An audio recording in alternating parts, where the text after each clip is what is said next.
Now, Hunt Palmer on 104.5 ESPN Baton Rouge. Holding down the middle of the day. Live from the Mercedes-Benz of Baton Rouge studios.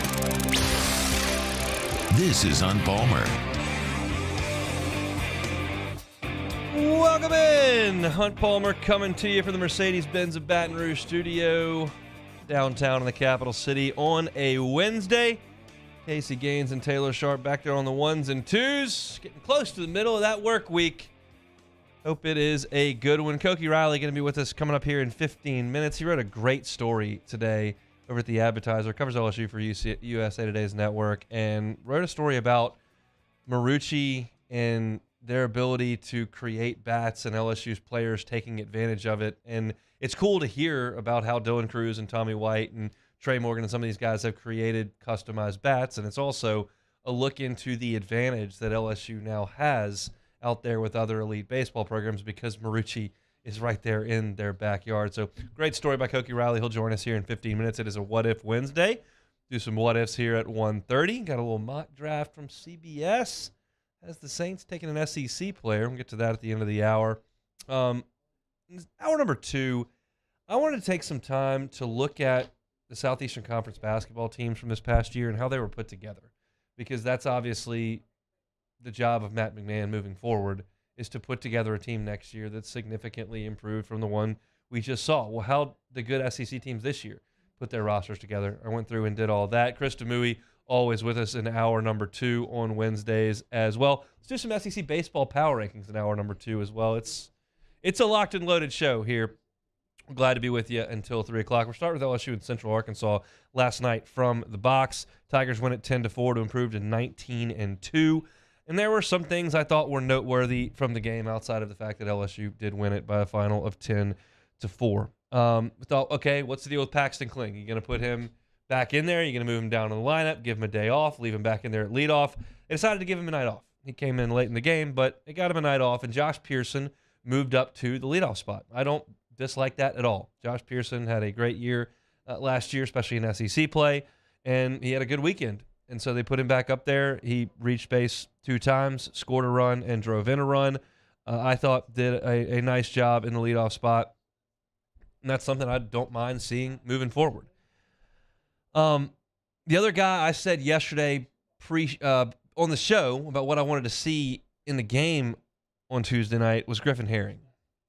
And Blake Money started, but Griffin Herring got the ball from him in the 4th inning, and I thought was excellent. He threw 2 1/3, 1 hit, 1 walk, 3 strikeouts. Jay said the fastball was up to 94. I wasn't at the game, as I told you, and I was texting folks at the game to see what the gun was saying on him. Didn't get a firm answer, but it was definitely low 90s, and the breaking ball was good. And I thought one thing that stood out was clearly the performance that Griffin Herring gave you.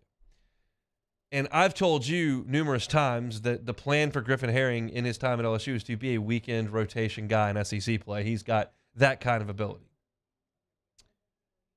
But what I heard last night, Jay Johnson say 2 different things. One, that some sound that Haney played for you an hour ago, said, I think he's going to be a star this year. That's strong praise. The other thing he said is, you will see him in a game this weekend for sure. So Arkansas is coming to town. They can really swing the bats. And Jay is already declaring on a Tuesday, Griffin Herring's going to get the baseball at some point this weekend. I don't know if it's in a tight game late. I don't know if it's for some stretched out innings if a starter can't go deep. I don't know if it's to get one left-handed batter out in a tight spot. But it's becoming evident to the pitching, to Wes Johnson and to Jay Johnson, that Griffin Herring deserves a little bit of a role in this team. And that's another option. I'm not over the moon about the way LSU threw the baseball outside of Skeens over the weekend, but it's not like they're pushing every button and nothing can. There are a lot of buttons to be pushed here. And the Griffin Herring button is certainly one that's going to be pressed, and I'm very, very curious now to see, 1, where they put him into the game against Arkansas, and 2, how does that look? But I thought he was great in the game last night. Faced 8 guys and retired 6 of them. So thought that was very, very. Retired 7, faced 9 guys, retired 7. I feel like this next point that I'm going to make about the game last night is probably what would lead any other time. But we've grown so accustomed to this that we just kind of overlook it, maybe. I think I do. Dylan Cruz is, I don't have a good word for it. I really don't. How am I supposed to talk about a guy who's this deep in the year? We're pushing April. He's hitting .515. 515. And that's not even the statistic that jumps out the most to me. It's the fact that at this juncture of the season, you look up and Dylan Cruz on base is over 650. 65% of the time he's getting on base. That's not normal. Last night, he cranks a home run to right center, which he does almost routinely at this point. He rifles a single through the left side. He draws 2 walks. I mean, I realize Central Arkansas doesn't have Bob Gibson, Sandy Koufax, and Pedro Martinez on the mound, but this is just really hard to fathom how good he is offensively. And it's not like he's gotten hot or something. He just hits every game. Every game. Drawing 2 walks, getting 2 hits, opposite field home runs, RBI singles. Go back to the A&M game Friday. Pumps the ball in the gap in right center to get LSU on the board. Saturday. Smokes the ball to right center field again. He hits to all fields in all counts. Power, average, draws walks, selective. There's just nothing he doesn't do. And it's amazing to watch. It really has been absolutely amazing to watch. Another piece to the puzzle last night for LSU, no errors. Now, okay, Cruz lost a pop-up, and it dropped, and that's not an error. And Dugas did mishandle a couple ground balls, but he made the play because it's second base. So was it the cleanest game LSU's ever played? No. But they didn't kick any routine plays on the infield, and they didn't create extra outs, really, outside of losing a pop-up. So they continue to be really, really good defensively. Fielding percentage can at times be deceptive if you don't get a double play ball turned. That doesn't necessarily count as an error. Or, if just there are things that can happen. You don't get to a ball that you should. There are things defensively that don't show up in fielding percentage. And sometimes the official scorer can be tough and give an error where it's probably not warranted, and that can go the other way on fielding percentage. But you can watch the game and tell how a team plays defensively. And LSU, to my eye, and to statistics, quite frankly, are playing rock-solid defense that continued that in the game last night. The last piece to this puzzle, and it's the most important thing I said going into the game. I thought there were some more important storylines that developed afterward. I wanted to see Bryce Collins get in the game. And they put him into the lowest leverage spot you can be. Tuesday night, 6-run game, 9th inning, whatever. You can just go out there and let it rip. And if I were to just look at Bryce Collins' line score, I would go, okay, he threw 2/3 of an inning. He faced 5 hitters. He walked 2 of them. That's not very good. And that's fair. The second walk, you don't want to see it. But it doesn't exist if on the 3rd strike that he threw, if LSU blocks it up and makes the throw down to first.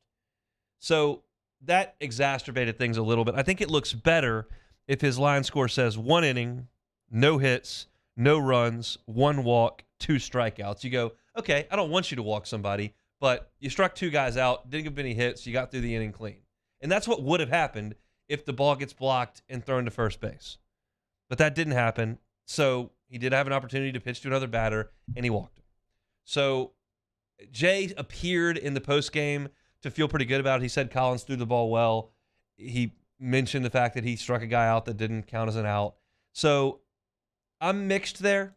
I would prefer he not had the 2 walks, but I understand the stuff was still good, and he was getting swings and misses, and the fastball had life to it, and the breaking ball is just devastatingly sharp. So I'm still hopeful. I don't think that he's anywhere near the top of the pecking order for Friday night.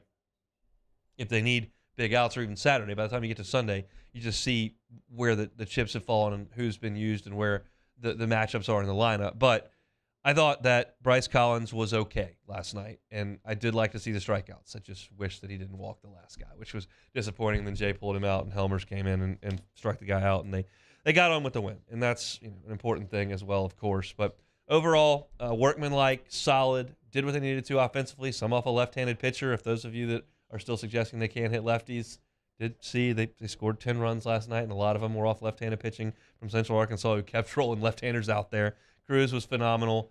Herring was really, really good. Pearson in the leadoff spot, and then Collins that was my overarching theme from a day's work at the box. So now LSU turns its attention to Friday night against the Arkansas Razorbacks in what is a top 5 series and should be a wild weekend at the box as we dive into another weekend of SEC play. You just can't wait to start breaking it down coming up on tomorrow's show. Cokey Riley is going to join us here coming up next. Cokey wrote a great story about the Marucci batting lab and all that goes into creating bats personalized for different players. One, how did Tommy White and Dylan Cruz handle these type of things? And two, what kind of differentiator is this for LSU out on the recruiting trail? Cokey talked about it all. He'll join us next on the Hunt Palmer Show.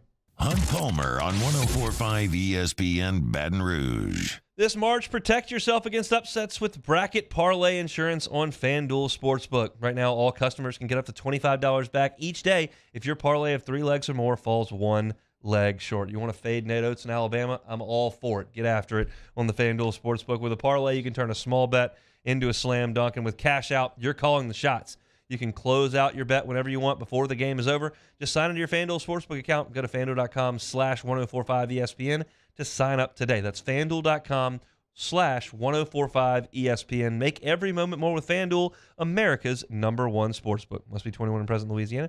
Bonus issued non-withdrawable bonus bet that expires 7 days after receipt. Max bonus best $25 per day unless otherwise specified. Restrictions apply. See full terms at FanDuel.com/sportsbook. If you're somebody who knows the game problem wants help, call 1-877-770-STOP. Our listeners fire off their opinions on the jimsfirearms.net hotline at 499-1045. Keep listening for your next chance to shoot us your thoughts with the jimsfirearms.net hotline on 104.5 ESPN Baton Rouge. At Auctioner, we know healing is a team sport. That's why we've partnered with world-renowned orthopedic surgeon Dr. James Andrews to create the Auctioner Andrews Orthopedics and Sports Medicine Institute. Whether you're a professional athlete or a weekend warrior, our team of specialists are dedicated to getting you back in the game. So whatever your reasons are for reaching your personal best, we've only got one: you. Auctioner Andrews Institute. Long live you. I had to leave my parents. I had to move schools. I don't know anyone here. Everything keeps changing. Why is this happening to me? I'm sure glad you're here. Change a child's story. There's a child in foster care waiting for a volunteer like you.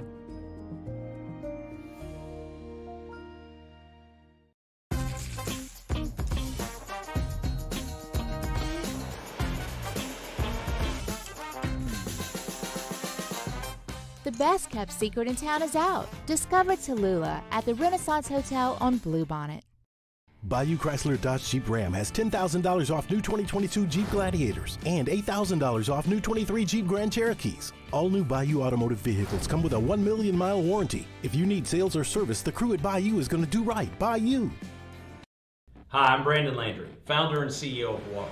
Hi, my name is Dr. Craig Green. This is Ryan Terrio with HUDCORoofing.com. Hey, it's Matt Moscona. No matter how big your commercial roofing job, HUDCO can help. My patients come to me because they trust that I can get the job done at a high level. Ryan Terrio and Richard Tilley have the same level of trust when it comes to roofing. If you have a roofing issue, call HUDCO Roofing. Give us a call, 364-1007, and we'll come to your house and give you a free inspection.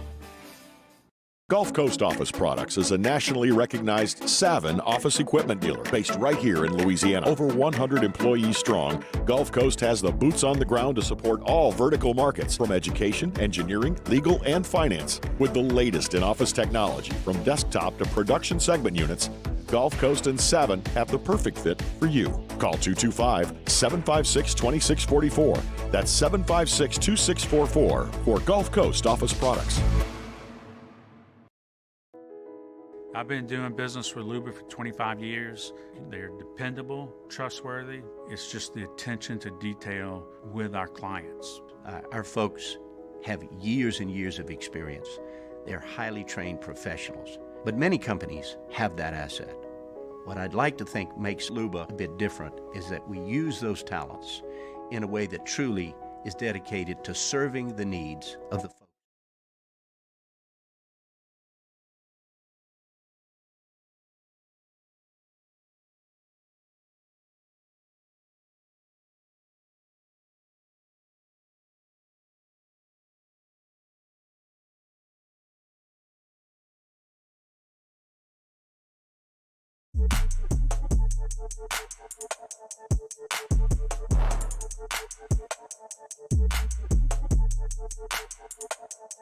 This is Hunt Palmer on 104.5 ESPN Baton Rouge.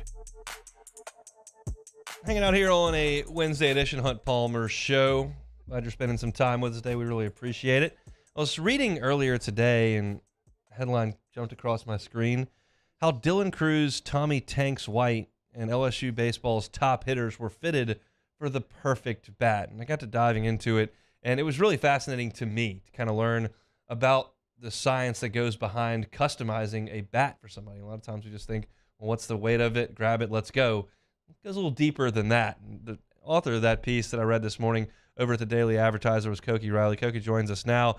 Thanks so much for the time. How are you? Doing great. Thanks for having me on, Hunt. Absolutely. Great job on this piece. I really enjoyed reading it this morning. Wanted to get you on to talk a little deeper into it. What led you to start to explore this side of this story?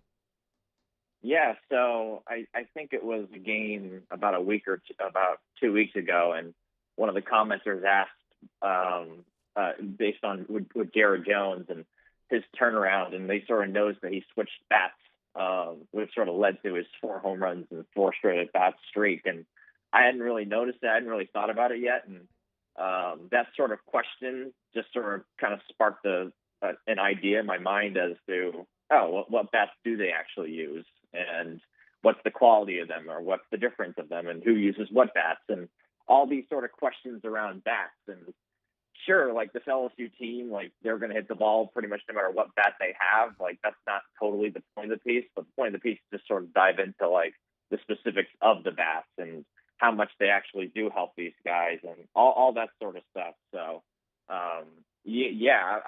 it was just a really interesting idea, and it just sort of evolved, and reached out to the guys in Marucci, and they were very helpful and gave me like a tour of the whole place. I got to talk to them for a couple hours. It was just really, really interesting stuff. And I got part 2 of this sort of 2-part bat series I have going. That'll come out on Friday, so look forward to that.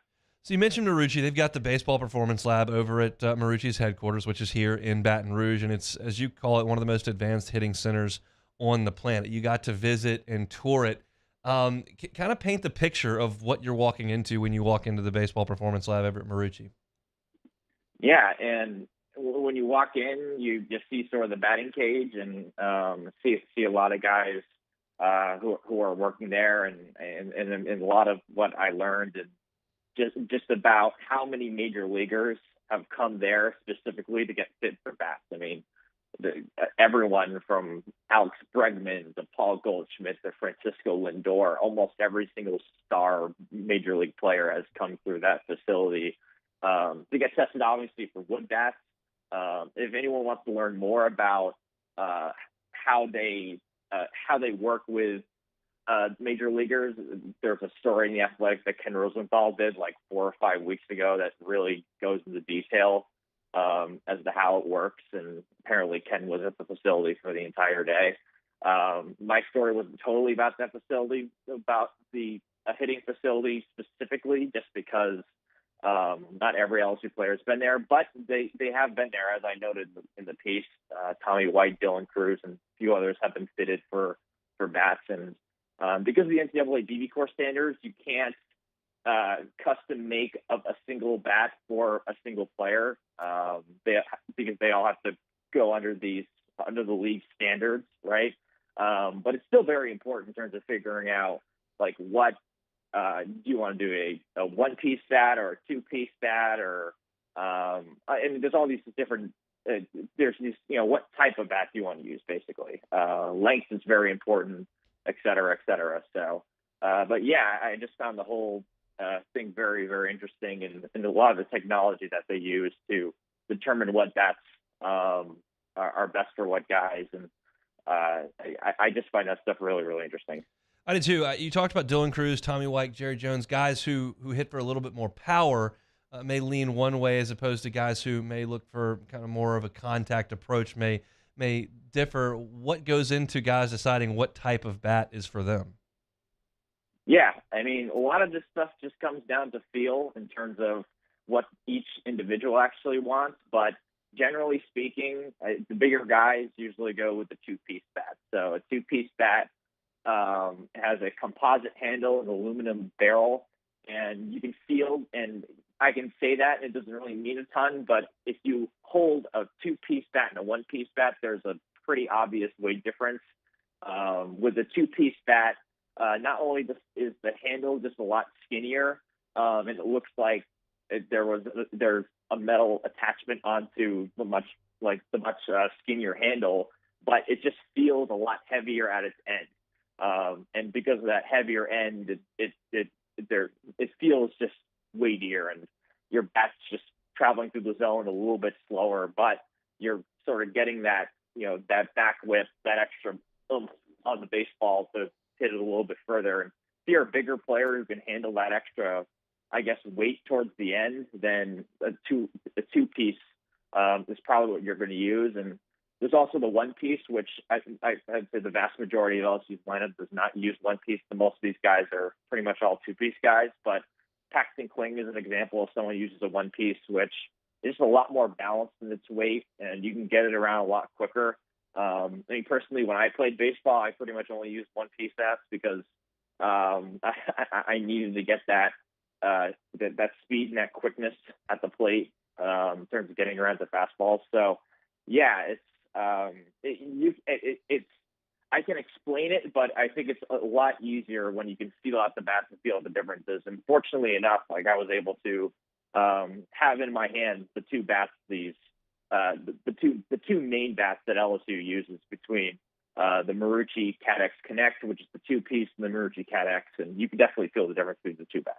Yeah, I think that part of it's interesting to me. The guys with the power hitters are okay with a little bit of a heavier bat because, as Dylan Cruz says in your story, the ball jumps a little bit. I think in the Major League Baseball, if you think of two guys like, famously, Alfonso Soriano's bat was ridiculously long and heavy because he was trying to get the bat head out and just hit it a mile. Tony Gwynn's was apparently the lightest maybe in the era, and he was just trying to hit it hard somewhere and get on base. And that, to me, is interesting when you think about the different styles of hitting that LSU has in its lineup. Cokey Riley joining us here wrote a great piece for The Advertiser, part of the USA Today network, that's talking about the Marucci baseball lab and how LSU uses it. I'm curious, because you're talking about guys like Anthony Rizzo and Austin Riley and Vincenzo Lindor that are coming here to hit and to have this kind of technology at their fingertips.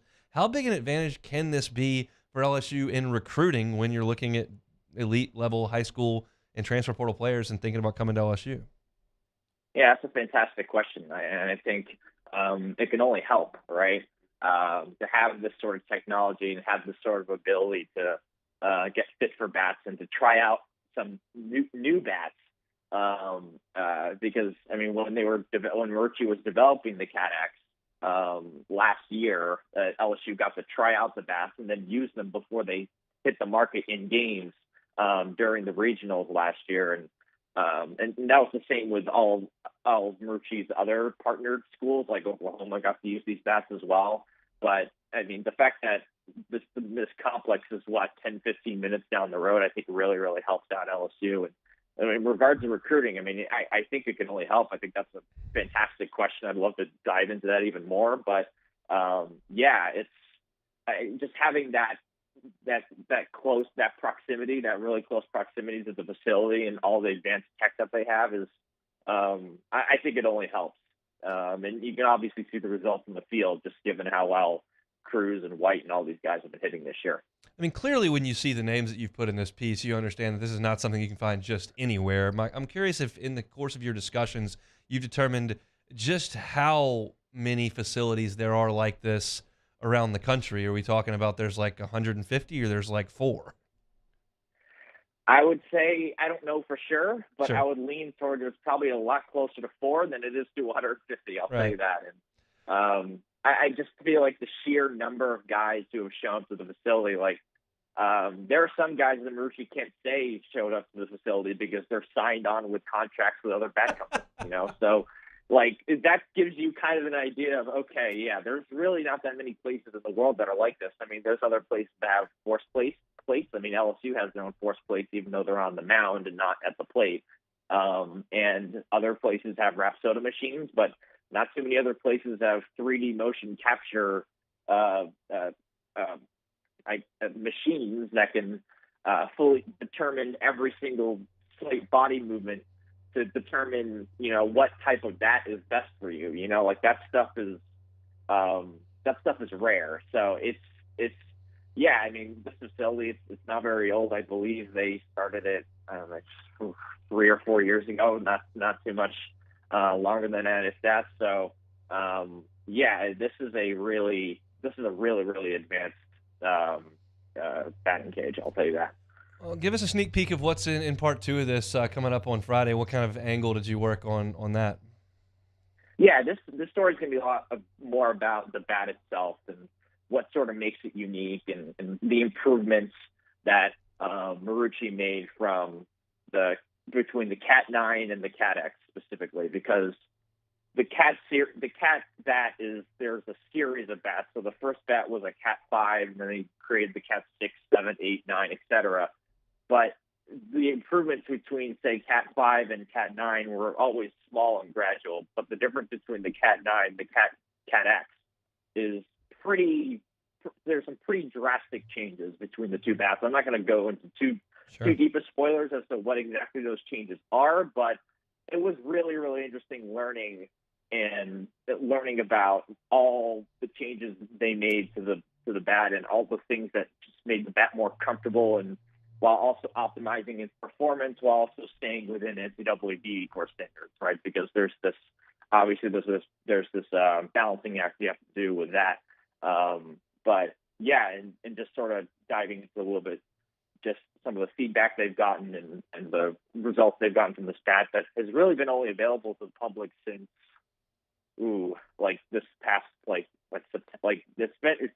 past September, I believe, is when they first, when this has been available. So it's like a brand new bat that they're using. So, yeah, it just kind of gives you a different perspective on this story, I guess series of stories, because when you get this much information, just as a reporter, you gotta use it, right? And and that's sort of why I just dissected this into 2 different stories. He is Cokey Riley. You can follow him on Twitter at KOKI Riley. Covers the Tigers for Daily Advertiser over at the USA Today Network. Cokey, great work on the story. We'll do it again sometime. Thanks. Awesome. Thanks again for having me on. Absolutely. He is Cokey Riley. I found the story interesting. I'm obviously a baseball nerd, but I'm interested in the fact that all these players are coming down here to get all this stuff done. And to me, as you very well know, when I look at something, I go, well, how is that going to help LSU win? And to me, to have that resource that close to this campus can't hurt.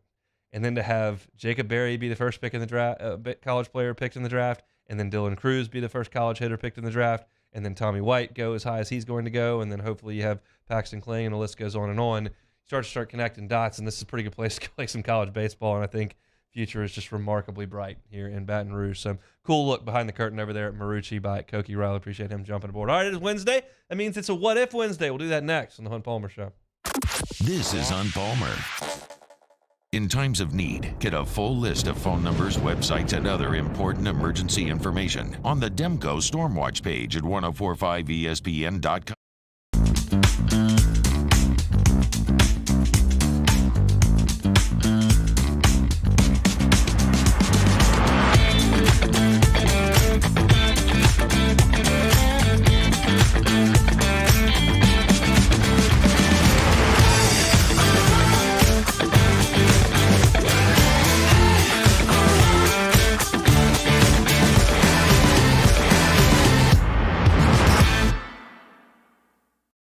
At Auctioner, we know healing is a team sport.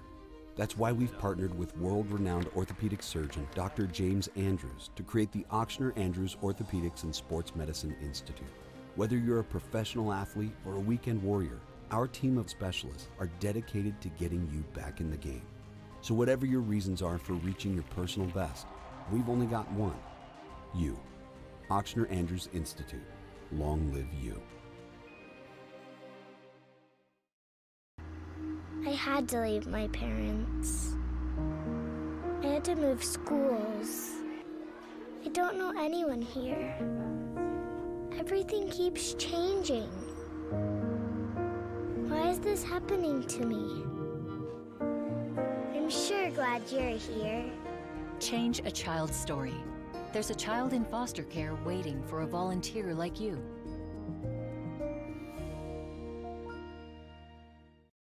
Hi, I'm Brandon Landry, founder and CEO of Walk.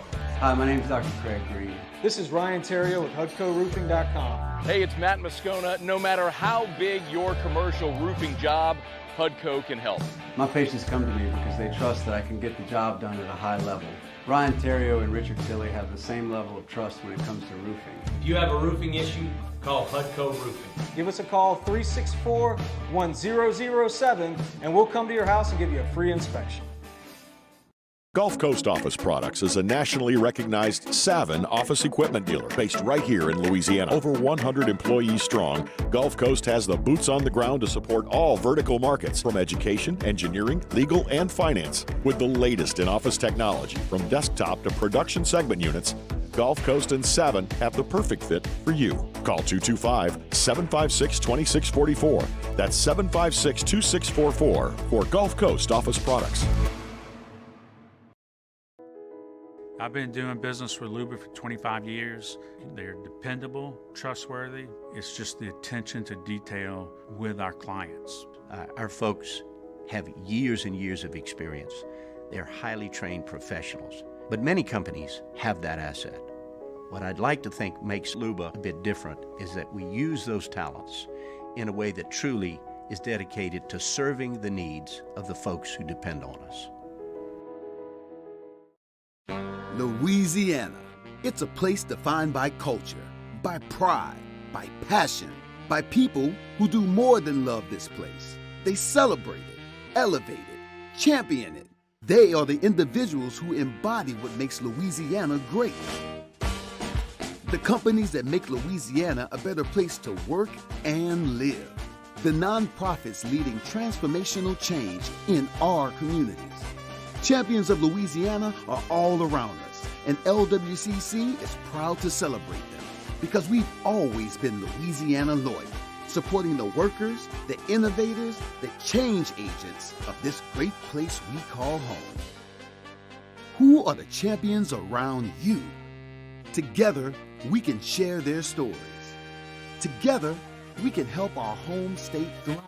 Play-by-play of the 2023 NCAA Men's Basketball Tournament continues Thursday at 8 p.m., Friday at 6 p.m., Saturday at 4:30, and Sunday at 12:30, right here on your home for the 2023 Final Four. 104.5 ESPN Baton Rouge.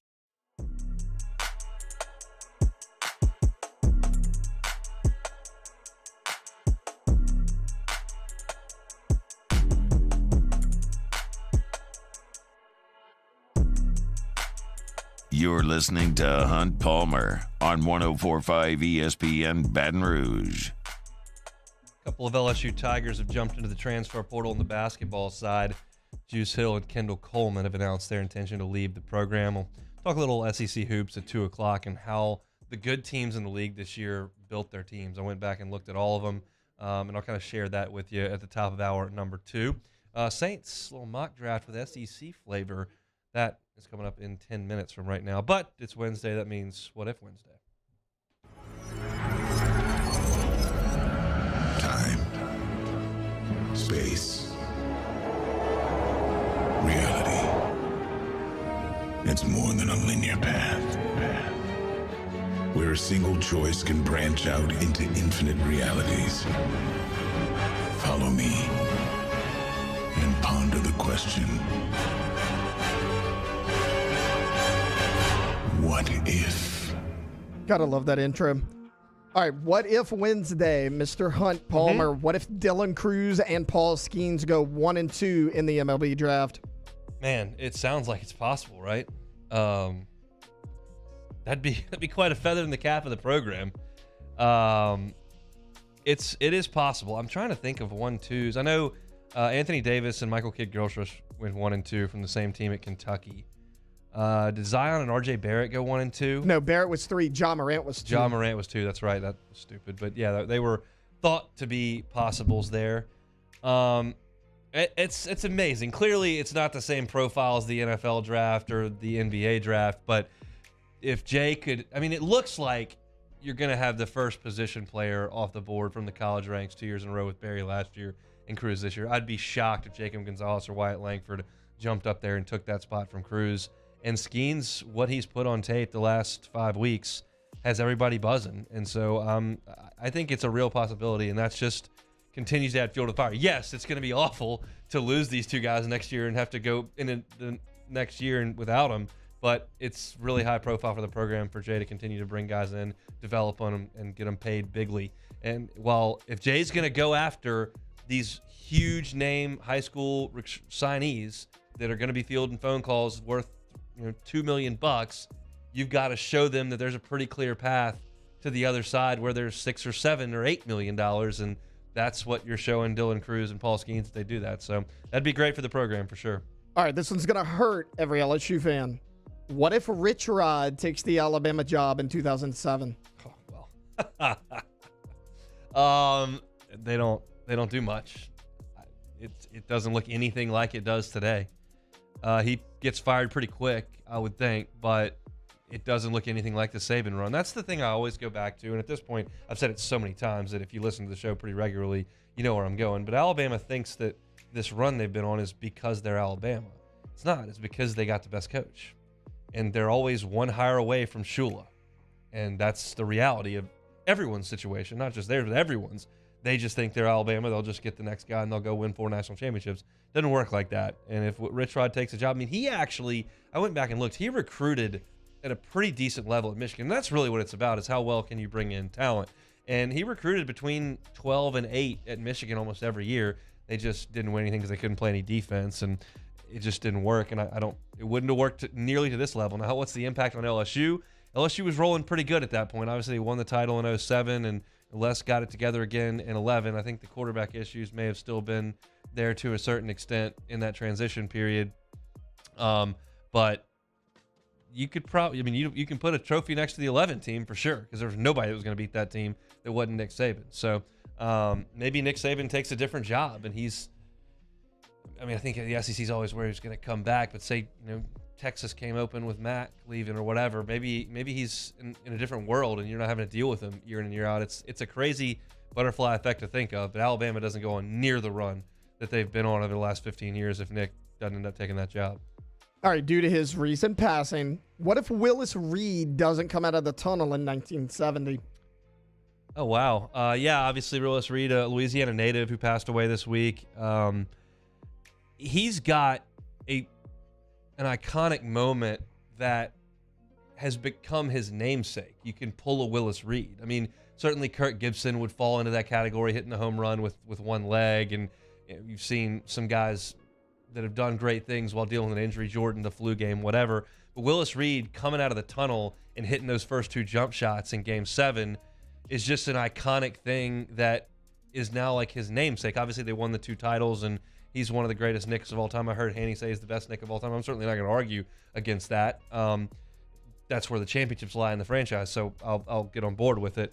But that, if he doesn't come out of the tunnel, did they lose? I don't know enough about the 1970 finals to tell you, but it certainly doesn't become pulling a Willis Reed if you go out there and play hurt and do something to inspire your team. And I'm looking up right now at the ESPN TV in here, and it's got Willis Reed coming out of the tunnel with that injury and then showing up and hitting that first jump shot right there from the elbow. So just an amazing moment, an amazing career that Willis Reed had, and he's now got that kind of namesake for guys that play through something. This one will hurt your feelings. What if it rains on Friday? Okay, this is a talk radio show. I'm not reporting facts, but I can discuss hypotheticals. And if it rains on Friday significantly, Just walk with me here. And LSU, for some reason, especially gorgeous on Saturday, they moved game 1 back to Saturday. The Tennessee series starts on Thursday. So if you need to beat Arkansas and Paul Skeens throws 114 pitches on Saturday, are we sure he's going to come back and pitch on Thursday?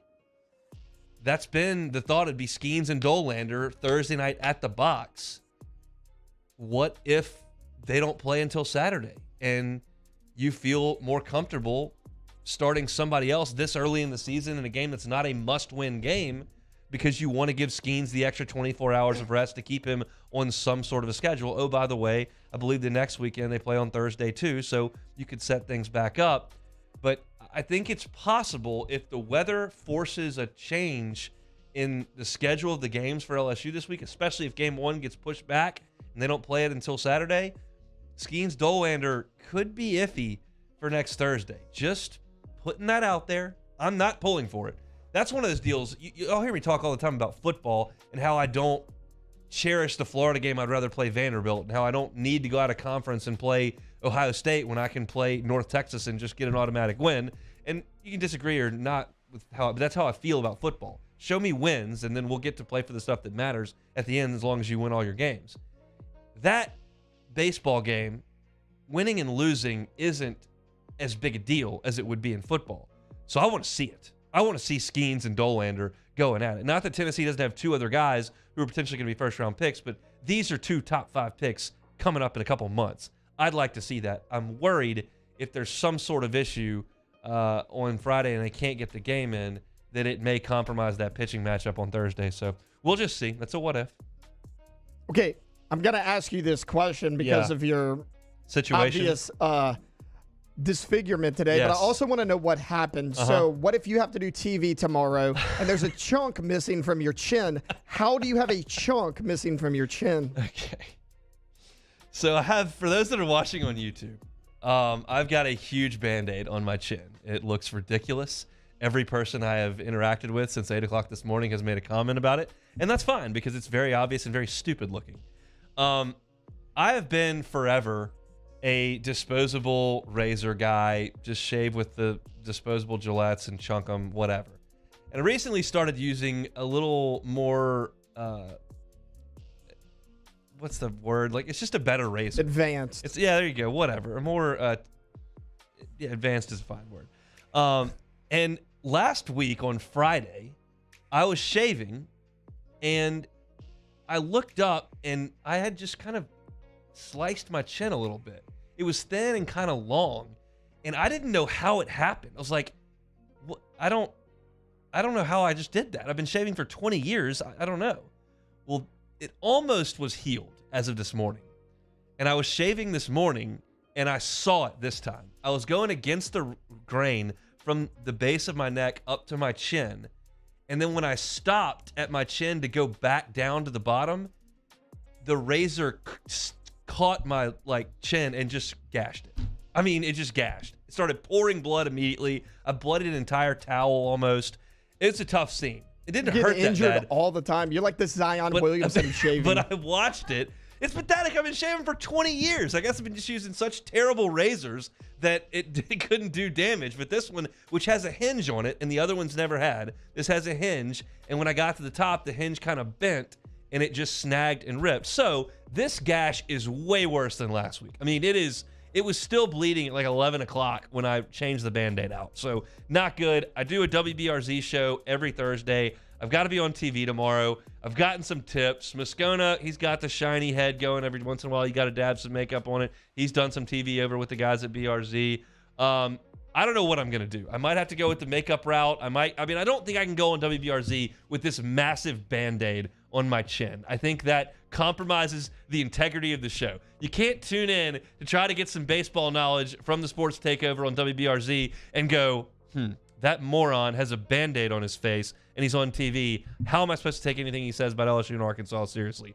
I don't think I can do that. I think I'm going to have to go the makeup route, to be determined, but it's not a good look. I mean, it's just not.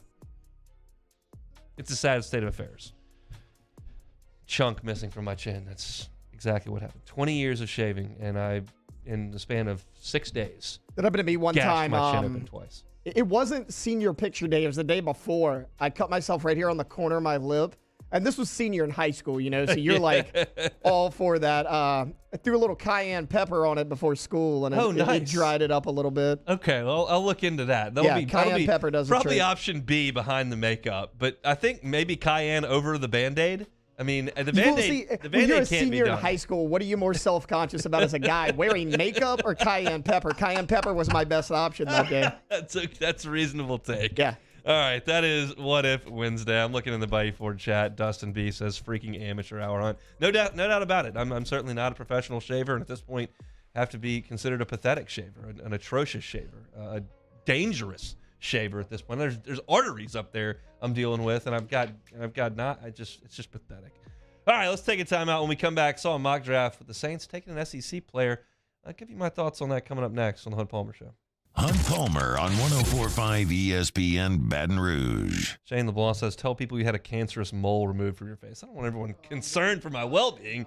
We'll see. LWCC is Louisiana loyal, elevating and celebrating champions of Louisiana. Trey Godfrey is March's champion of Louisiana. He's currently the senior VP for policy over the Baton Rouge area chamber, and over there he oversees education policy, which is such an important thing for this state to educate our young people. And Trey takes that very, very seriously. That's why he's a champion of Louisiana. If you know a champion of Louisiana, it's a nonprofit, somebody like Trey, or if it's a business that's doing great philanthropic work in our state, we want to know about it. So go to lwcc.com/champions, lwcc.com/champions, and nominate a champion of Louisiana. LWCC gives us this platform to talk about great things in our state. Trey Godfrey is certainly that. He is March's champion of Louisiana. LWCC is Louisiana loyal. Our listeners fire up their opinions on the jimsfirearms.net hotline at 499-1045. Keep listening for your next chance to shoot us your thoughts with the jimsfirearms.net hotline on 104.5 ESPN Baton Rouge. There it is, the extra mile, on the border of expected and extraordinary for those willing to go further, like vans customized for work or play, with safety and tech to keep you connected. Supported by a 5-star sales, service, and finance team. And backed by the 1-star you know. So go the extra mile. It's never crowded because so few have what it takes to go there. Mercedes-Benz Vans. At Ochsner, we know healing is a team sport. That's why we've partnered with world-renowned orthopedic surgeon Dr. James Andrews to create the Ochsner Andrews Orthopedics and Sports Medicine Institute. Whether you're a professional athlete or a weekend warrior, our team of specialists are dedicated to getting you back in the game. So whatever your reasons are for reaching your personal best, we've only got one. You. Ochsner Andrews Institute. Long live you. I had to leave my parents. I had to move schools. I don't know anyone here. Everything keeps changing. Why is this happening to me? I'm sure glad you're here. Change a child's story. There's a child in foster care waiting for a volunteer like you.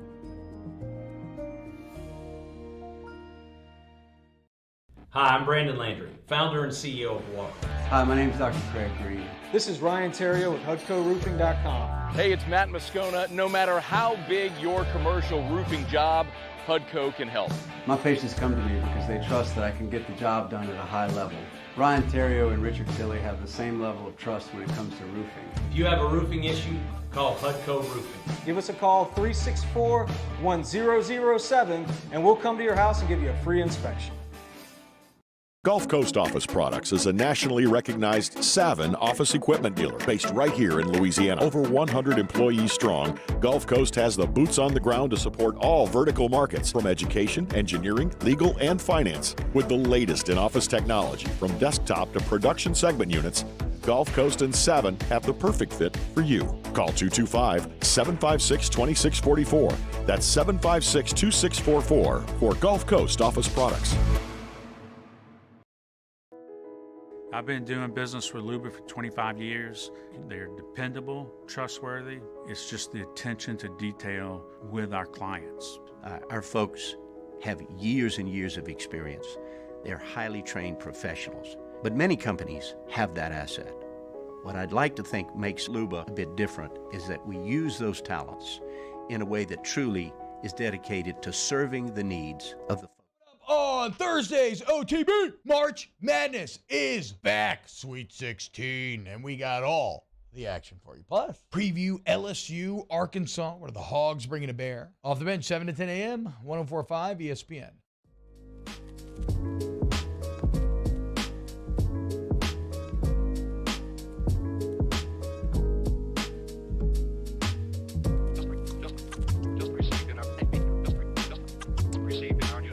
This is Hunt Palmer on 104.5 ESPN Baton Rouge. So CBS put out a new mock draft, Chris Trapasso did, and I was reading through. I was like, all right, let's kind of look through. Okay, C.J. Stroud to the Panthers, Bryce Young to the Texans. Gotcha. Will Anderson right there to the Cardinals at number 3, Anthony Richardson 4. What you expect? Will Anderson got the quarterbacks going, but what do they have the Saints doing? So I scroll down. No trade-ups, which is rare for the New Orleans Saints. But no trade-ups in this mock draft. And they had the Saints selecting a player with some SEC flavor. And I want to get your thoughts on it. So we'll put it in the Citizens Bank poll question of the day. How would you feel if the Saints drafted Jahmyr Gibbs at 29? Too early for a running back or ecstatic? I have mixed thoughts if the Saints were to go get Jahmyr Gibbs because I think he is an exceptional player. The fluidity with which he runs, he's got the speed, he can make guys miss, he can catch the football. He's basically Kamara, but far younger, obviously. You have a need at running back still. I know you got Jamal Williams, and that was a really good signing. And you've got Kamara on the roster. What's the suspension look like? What does that do? I don't know. But you've got to go get somebody else. And I think Jahmyr Gibbs would be a great fit, and he would help the football team for sure. But I don't think selecting someone at that position, running back at 29, is the right call. Try to find someone with a similar skill set in the 3rd or 4th round. Use 29 to help you in the trenches where you are hurting for depth on the defensive front and a little unsure about how the pieces fit together on the offensive line. You can never have enough offensive linemen. So I could talk myself into Jahmyr Gibbs being a good selection and certainly think he would help the Saints offensively.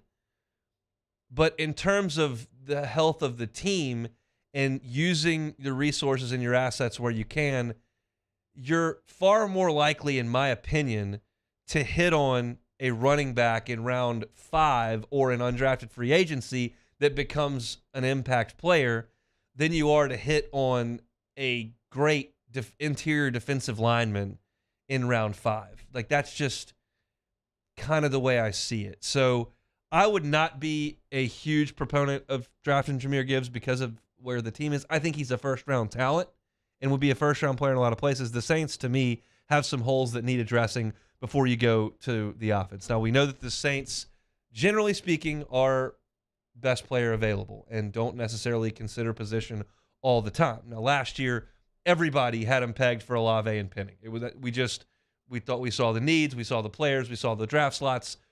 That's what we thought they were going to do, and they did. But more often than not, they kind of veer a way we don't necessarily expect.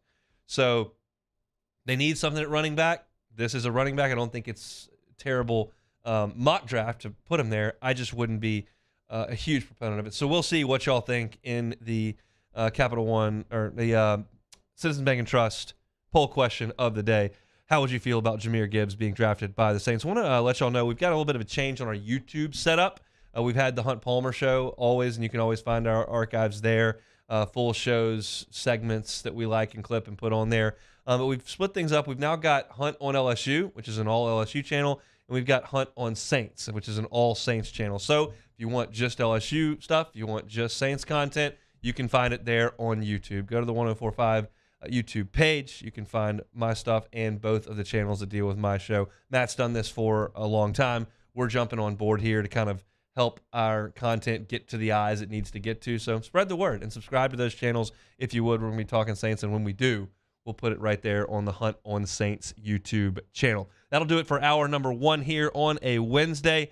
Fun hour. Talked LSU Central Arkansas at the top of the show. Then Cokey Riley came on to talk about his piece about the Marucci Baseball Lab and how it's helping LSU customize bats to its hitters and what kind of advantage that could be to LSU compared to the rest of the college baseball world.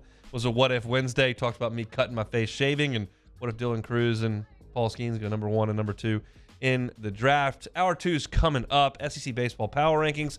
Chris Demui is going to join us from the 60 Feet 6 Inches Baseball Podcast. When I come back, 2 LSU basketball players in the transfer portal as of today.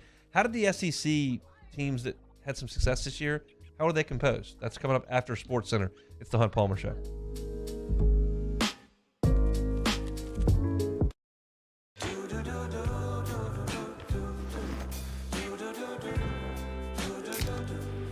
I've got that blue sky. I've got that sunshine. Bayou Ford has $10,000 off MSRP on select new 2022 Ford F-150 trucks. $10,000 off plus 0% financing. And all new Bayou Ford vehicles come with a 1 million mile warranty. The crew at Bayou Ford is going to do right by you. Louisiana. It's a place defined by culture, by pride, by passion, by people who do more than love this place. They celebrate it, elevate it, champion it. They are the individuals who embody what makes Louisiana great. The companies that make Louisiana a better place to work and live. The nonprofits leading transformational change in our communities. Champions of Louisiana are all around us, and LWCC is proud to celebrate them because we've always been Louisiana loyal, supporting the workers, the innovators, the change agents of this great place we call home. Who are the champions around you? Together, we can share their stories. Together, we can help our home state thrive. Together, we are Louisiana loyal. Always.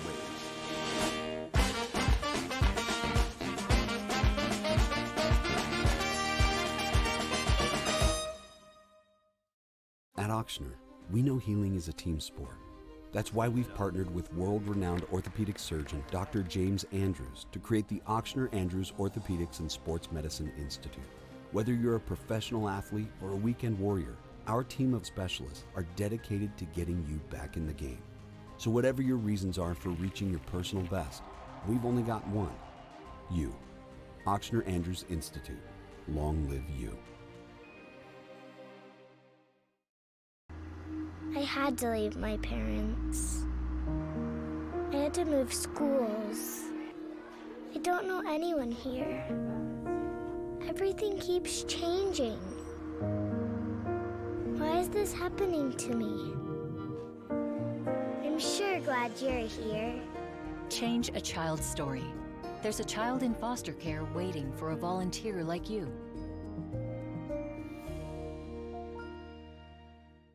Hi, I'm Brandon Landry, founder and CEO of Walk. Hi, my name is Dr. Craig Green. This is Ryan Terrio with HUDCORoofing.com. Hey, it's Matt Moscona. No matter how big your commercial roofing job, HUDCO can help. My patients come to me because they trust that I can get the job done at a high level.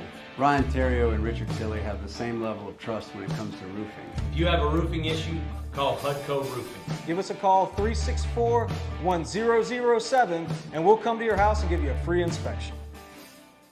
Gulf Coast Office Products is a nationally recognized Savin office equipment dealer based right here in Louisiana. Over 100 employees strong, Gulf Coast has the boots on the ground to support all vertical markets from education, engineering, legal, and finance. With the latest in office technology, from desktop to production segment units, Gulf Coast and Savin have the perfect fit for you. Call 225-756-2644. That's 756-2644 for Gulf Coast Office Products. I've been doing business with Luba for 25 years. They're dependable, trustworthy. It's just the attention to detail with our clients. Our folks have years and years of experience. They're highly trained professionals. But many companies have that asset. What I'd like to think makes Luba a bit different is that we use those talents in a way that truly is dedicated to serving the needs of the folks who depend on us.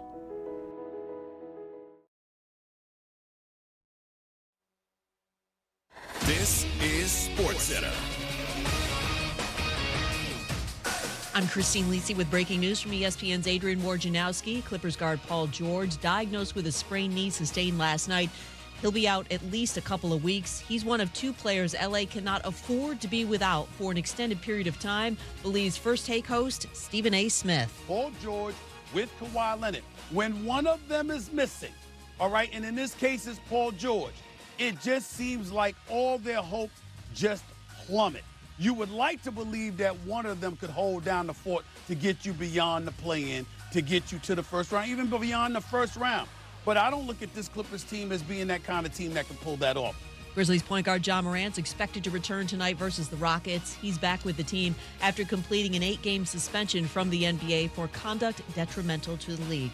Dallas's Luka Doncic upgraded to probable tonight against the Warriors. 7 Eastern, ESPN Radio and ESPN TV. Kyrie Irving, meantime, questionable for the Mavericks. Timberwolves forward Karl Anthony Towns told ESPN's Ramona Shelburne he plans to return from a calf strain against the Hawks tonight. If you need to hire, then you need Indeed. The all-in-one hiring platform helps you schedule and conduct video interviews right from your employer dashboard. Finding your next great hire has never been more streamlined. Visit Indeed.com/credit.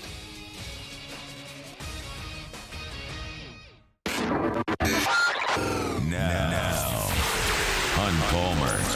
Hunt Palmer on 104.5 ESPN Baton Rouge. Holding down the middle of the day. Live from the Mercedes-Benz of Baton Rouge studios. This is Hunt Palmer. Hour 2 on a Wednesday, half the work week in the rear view mirror. Thanks for hanging out with us on 104.5 ESPN Baton Rouge. I am Hunt Palmer. A lot to get to here. Chris Demui of the 60 Feet 6 Inches Baseball Podcast coming up in 30 minutes. His usual spot, Wednesdays at 2:30. I had an idea. I wanted to just go into it kind of for my edification, and I think maybe for the listener as well. There are times when you do something in this job that you just, whether intentional or not, you sound preachy. And I know that's not a good, it's not a good sound. There are times when I feel the need to do it. I did when I continued to get pelted over the head with LSU's high school basketball signing class isn't that good. They're going to be terrible next year. And I just felt like, hey, we need to set the record straight here. That doesn't mean next year's team isn't going to be very much improved. You got to go to the transfer portal, make that work. And that did sound a little bit preachy when I went on that kind of mini rant a couple of weeks ago. This segment is not like that. This segment is not to say, I'm right, you're wrong, figure it out. Like, that's not the point. The point here is just informative. I went to Alabama, Auburn, Arkansas, Tennessee, A&M, Kentucky, and Missouri, the good SEC basketball teams this year, and just put pen to paper on how they created a successful basketball team in this conference this past season. Every situation is different. John Calipari's situation at Kentucky is in no way similar to Dennis Gates' situation at Missouri. Calipari's been there more than a decade, won a national championship at a powerhouse. Dennis Gates is in year 1 at a sleepy program.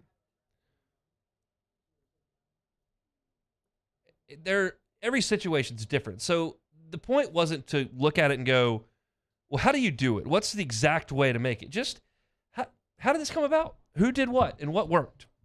So just for the education and for grins, as LSU sits here in a spot where they have got to upgrade talent in a big way, is it possible at these SEC programs? And so Alabama did not get any help this past year, not any, from its 2020 signing class that would be third-year players right now. A couple already moved on to the NBA, and some have transferred out. Their core was built on a couple of things. One, they did sign the number 4 class in college basketball this year, and 3 guys from that class have been smashing successes. Of course, we know Brandon Miller, who was the 14th ranked player in the country. Of course, we know Jaden Bradley, who's their point guard, who was a top 30 player in the country, and Noah Clowney, the big that shoots some threes from the outside. They've all been great. And so clearly, you go in and you grab a couple of 5-stars and a high 4-star, and they're all hits. That's going to be a big boon to your program. But then they went and got Mark Sears, who's a senior point guard from Ohio. And he helps them run the show. not from Kansas or UCLA or Indiana, from Ohio. And he's been good. Charles Bediako is a sophomore who was a high school signee to them and a top 35 player in the country. He was 35th by 247. And then Noah Gurley is kind of a depth guy for him with some size, and he comes from Furman. So 4 guys that they signed and developed, 3 freshmen and a sophomore. Mark Sears, transfer from Ohio. Noah Gurley, transfer from Furman. And then Javon Quinterly came in from Villanova 2 years ago. So wasn't a high school signee, and they signed him from a blue blood, and he's been a really nice 6-man for them. So a mixed bag there for Nate Oaks, and it's a great team. And it was built mainly on the back of great high school recruiting and a couple of hits in the transfer portal. Now we go to Auburn, who was up and down this year, made the tournament, won a game. They go and get Janai Broom from Morehead State to play on the post, all-league player. Wendell Green came from Eastern Kentucky, their leading scorer. K.D. Johnson, they signed from Georgia 2 years ago. 6-man for him, plays a ton of minutes. Zep Jasper started most of their games. They got him from the College of Charleston. That's 4 straight-up transfers from not exactly basketball powerhouses. Morehead State, Eastern Kentucky, Georgia, and College of Charleston. And then 2 of the guys who've been huge pieces for them this year, and this is a little bit of an oddity, who have not been stars, are Jalen Williams and Alex Flanagan. They were both in the 2019 signing class. So their freshman year was the year that got cut because of COVID. And they're still there, weren't key contributors for one reason or another last year on the Jabari Smith team, but they're still at Auburn, and they're helping a lot. Williams was a 4-star. Flanagan was a 3-star, and he's dealt with some injuries. But the bulk of this Auburn team was built on the transfer portal, and then some real veterans. But they had a number 11 signing class in the country last year. These guys didn't do a lot. Chris Moore, Dylan Cardwell, you remember Joan Trejo, who was committed to LSU and signed with LSU. Those guys didn't do a lot. So Auburn was mainly built out of the transfer portal. Arkansas, Elite 8 team. They were under 500 in conference play, remember, but they're in the Elite 8. They're in the Sweet 16. They've been to the Elite 8 the last 2 years. Devo Davis is their heartbeat, and he's a junior, and he was a high school signee. And then they went out and signed the number 2 class in the country. Anthony Black, 17th ranked player in the country. Nick Smith Jr., the number 1 ranked player in the country. Jordan Walsh, number 19 ranked player in the country. Joseph Pinion was not even a top 100 player, but he comes in and hits threes for him at times. Those guys are good players. But their leading scorer came from Wichita State, Ricky Collins. And their post presence since you lost Trevin Brazil from Missouri, who was a transfer, have been Mackay and Mikel Mitchell, who were twins who were at Rhode Island. So your post players were going to be all transfers, and your leading scorer was a transfer. And Rhode Island and Wichita State and a bad Missouri team aren't exactly blue bloods. And then you supplemented it with freshmen that were good players and certainly contributed a ton. Nice mix, but certainly helped out a lot by the portal. Tennessee's the outlier here. I don't think I realized this as we were going through the season. Let's just be frank. LSU had a good football year. Baseball anticipation was through the roof. And we just didn't dive into some of the teams in the league like I may have when LSU's really good at basketball. Tennessee signed the number 28 class in the country in 2019. So not even that highly ranked a class. 2019.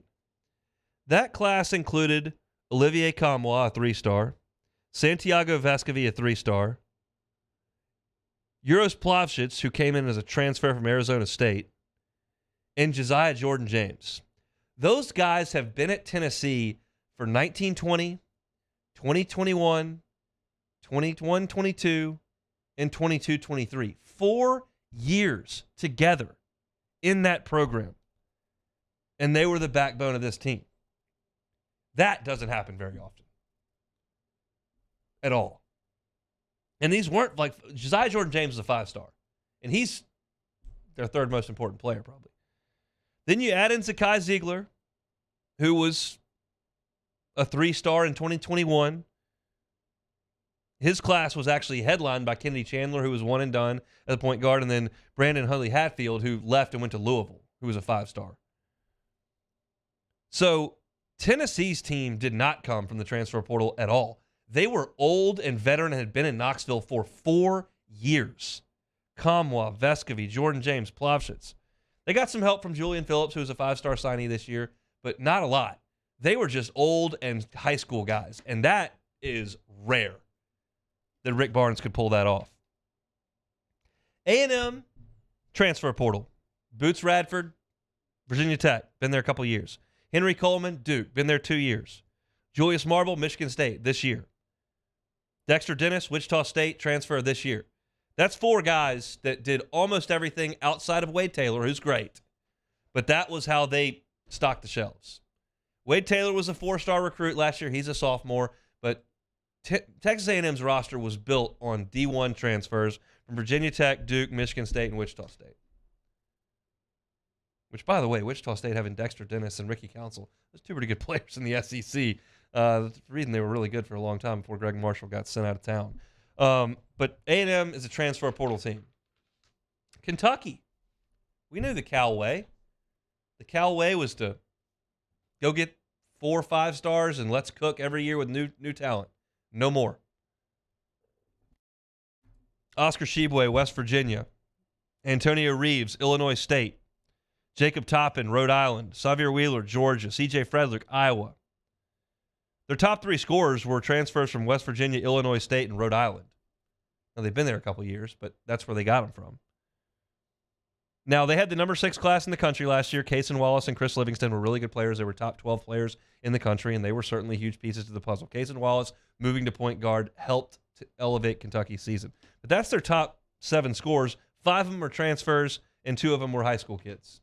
Now, that's going to turn over next year because Cal's going to bring in 4 stud high school players. But Kentucky's living with guys from Illinois State and Rhode Island, playing 34 minutes a night. West Virginia. Not lottery picks in those cases. So just a little different for Cal this day and age. And then Missouri, that's a coaching transition. And they just went to the transfer portal. And let's be frank, their team of transfers was significantly better than LSU's. Nick Honor from Clemson, Demoy Hodge from Cleveland State, DeAndre Golston from Milwaukee, Isaiah Mosley from Cleveland State, Noah Carter from Northern Iowa. The only guy that was a Missouri guy was Kobe Brown, who was a 2019 signee. He's a senior, and he was a 3-star when he signed on, but he became a really good SEC player. So the names I wrote down, I only wrote down 6-7 guys a team. I wasn't going to go to their 11th guy who scored 1.1 points per game. Like, that's who made the backbone of your team. And of the names I wrote down, there were 26 transfers and 21 high school players. Tennessee did it with old high school guys and not much transfers. Missouri and A&M were good teams. They loaded up with transfers. Alabama had a mix. They hit on 3 high-profile 4- and 5-star high school kids who were ready to play as freshmen and supplemented it with Quinterly and Sears that were transfers in, and it works. So now Matt McMahon's job is to go scour the transfer portal. The news today, Justice Hill and Kendall Coleman are leaving LSU. That's 2 extra spots. There probably need to be some more extra spots. You know KJ's moving on. You got a couple high school kids signed. Transfer portal's got to be very, very good to LSU. And there are some names in the transfer portal. Look, Arizona just had his point guard go in the transfer portal. He led the team in assists and shot 37% from 3. That's a guy I would look at. I talked about BJ Mack last week. He's from Wofford. He can play at this level. That's a guy I'd like to see, and he's given a top 10, and LSU's in it. It's not a situation. You've heard Haney talk about the previous women's basketball coach who just didn't go recruit and didn't have players. That's not the case with that man. He's given it an effort here. He's got to get them here. We know that. Transfer portal can change your entire fortune overnight. Ask Missouri. We'll see. I just thought it was an interesting exercise to go through and see how these teams were put together, and it's a mixed bag, but you got to do it from the high school level and transfer portal. Chris Demui is going to be with us here coming up in 15 minutes, talking some LSU baseball. When I come back, I'll quickly give you my SEC baseball power rankings as I see it after one weekend of SEC play. You're listening to The Hunt Palmer Show. Hunt Palmer on 104.5 ESPN Baton Rouge. The tournament's heating up, and there's no better place to get in on the action than FanDuel, America's #1 sportsbook. That's because right now FanDuel is giving new customers a no-sweat first bet up to $1,000. That's up to $1,000 back in bonus bets if your first bet doesn't win. Just go to FanDuel.com/1045ESPN and sign up today to claim your no-sweat first bet. Then you can wager everything from the money line to point spreads to which team will be cutting down the nets. It's all in an app that's safe, secure, and super easy to use. Don't miss your shot at a no-sweat first bet up to $1,000 when you join FanDuel today. Just go to FanDuel.com/1045 to sign up. That lets them know that we sent you there. Make every moment more with FanDuel. Must be 21 and present in Louisiana. First online real money wager. Only $10 deposit required. Refund issued. Knowledgeable bonus bet that expires in 14 days. Restrictions apply. See full terms at FanDuel.com/sportsbook. If you're somebody who has a gambling problem oneself, call 1-877-770-STOP. In times of need, get a full list of phone numbers, websites, and other important emergency information on the Demco Stormwatch page at 1045ESPN.com. Louisiana. It's a place defined by culture, by pride, by passion, by people who do more than love this place. They celebrate it, elevate it, champion it. They are the individuals who embody what makes Louisiana great. The companies that make Louisiana a better place to work and live. The nonprofits leading transformational change in our communities. Champions of Louisiana are all around us, and LWCC is proud to celebrate them because we've always been Louisiana loyal, supporting the workers, the innovators, the change agents of this great place we call home. Who are the champions around you? Together, we can share their stories. Together, we can help our home state thrive. Together, we are Louisiana loyal. Always.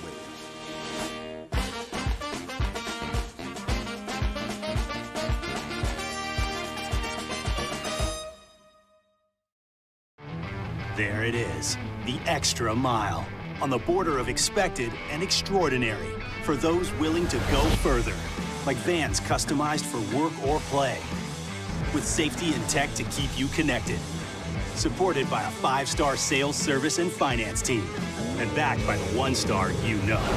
So go the extra mile. It's never crowded, because so few have what it takes to go there. Mercedes-Benz Vans. At Auctioner, we know healing is a team sport. That's why we've partnered with world-renowned orthopedic surgeon Dr. James Andrews to create the Auctioner Andrews Orthopedics and Sports Medicine Institute. Whether you're a professional athlete or a weekend warrior, our team of specialists are dedicated to getting you back in the game. So whatever your reasons are for reaching your personal best, we've only got one. You. Auctioner Andrews Institute. Long live you. I had to leave my parents. I had to move schools. I don't know anyone here. Everything keeps changing. Why is this happening to me? I'm sure glad you're here. Change a child's story. There's a child in foster care waiting for a volunteer like you.